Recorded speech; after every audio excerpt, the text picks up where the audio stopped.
Welcome to Crimson Tide Connection, where we visit with your favorite coaches and players, and joined by Ed Allen, the head coach of the Alabama volleyball team.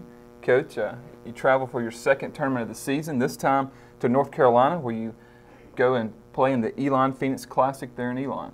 Yeah, absolutely. We'll see North Carolina Central and Elon and finish off with Gardner-Webb. So again, another great opportunity for our kids to grow together and play and gain the experiences necessary as we move towards SEC play.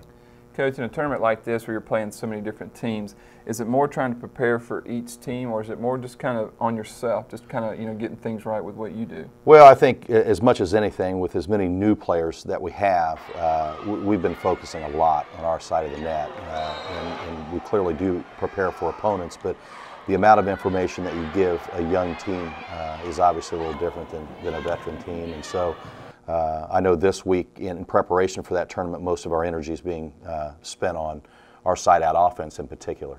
Mm-hmm. And Coach, just talk about the youth of this team. We've talked about that a little bit. What did that first tournament kind of do for the youth of the team, kind of give them some experience, and what will this tournament do?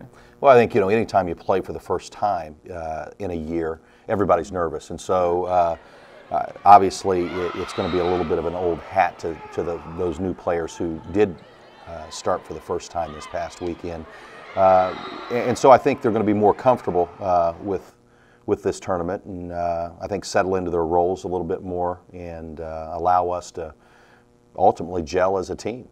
How important is it to play in some early season tournaments like this? Well, we have 3 weekends in which, in those 3 weekends, basically we play 12 matches.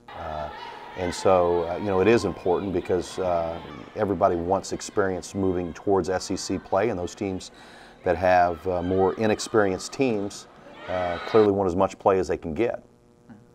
Well, that's it for this edition of Crimson Tide Connection. Again, the Tide travels to Elon, North Carolina, where they will participate in the Elon Phoenix Classic. Their first game is on Friday against North Carolina Central at 3:30 p.m. For Ed Allen, I'm Christopher England for Crimson Tide Connection.